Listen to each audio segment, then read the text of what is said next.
Dottore Caramanno, un'iniziativa che è stata ben accolta dalla gente, considerando anche il notevole flusso di persone. Ecco, sostanzialmente un'iniziativa da ripetere, che in tanti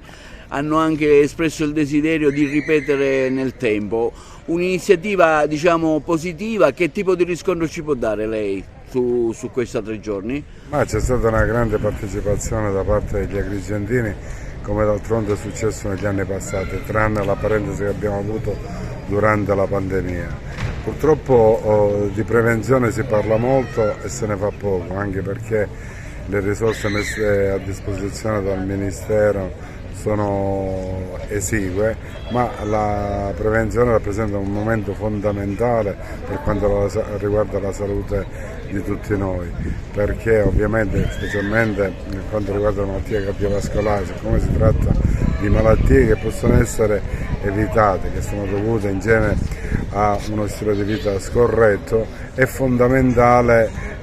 fare prevenzione, anche se i risultati non sono immediati, per cui, diciamo, come ha detto il prefetto, la prevenzione diventa impopolare. Pensate di ripetere, diciamo, l'iniziativa magari in altri quartieri della città? No, ormai è un evento, diciamo, che si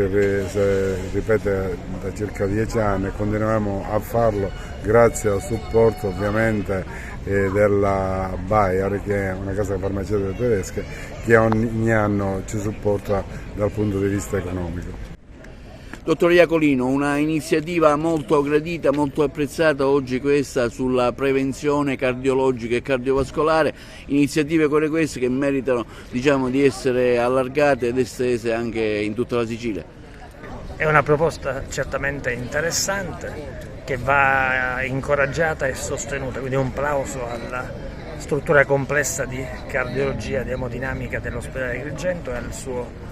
direttore struttura complessa, dottore Caramanno. Tantissime persone di età diversa si sono rivolte a questa struttura per uno screening gratuito, per una prevenzione cardiovascolare che deve essere in cima alle realtà di ogni provincia, ma deve essere, così come lo è, un atto di indirizzo di natura regionale che possa davvero consentire di salvaguardare la vita umana. Questo lo si fa sia attraverso risorse umane qualificate, attraverso talenti da valorizzare, ma anche attraverso strutture moderne e efficienti come quelle di Agrigento. Ed è un sistema che evidentemente va ribaltato in altre realtà per garantire forme di prevenzione importanti che vanno coniugate poi con stili di vita sani e appropriati. Le ultime novità recentemente al vostro lavoro in assessorato, so che c'è parecchia roba in pentola, ecco, ce ne anticipi qualcosa? Sì, abbiamo avviato delle attività importanti, alcune sono state recentemente definite, a cominciare da una revisione delle attività del 118,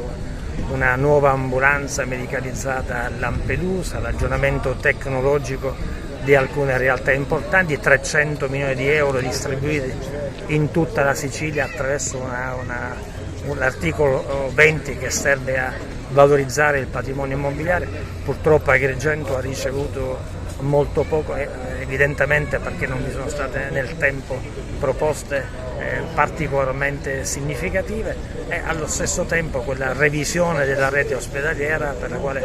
sono stato nei giorni scorsi a Roma con un confronto proficuo con le direzioni generali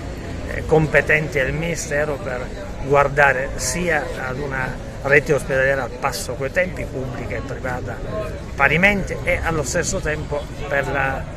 definitiva rimodulazione di quelle risorse che consentiranno da qui a breve di incardinare i procedimenti di gara per realizzare il nuovo Policlinico di Palermo, il nuovo ospedale civico a Palermo e allo stesso tempo il nuovo polo encoematologico a Palermo e allo stesso tempo il polo pediatrico sempre a Palermo. Un investimento di circa 1 miliardo e 70 milioni di euro che va ascritto ad una scelta forte del governo presieduto da Renato Schifani.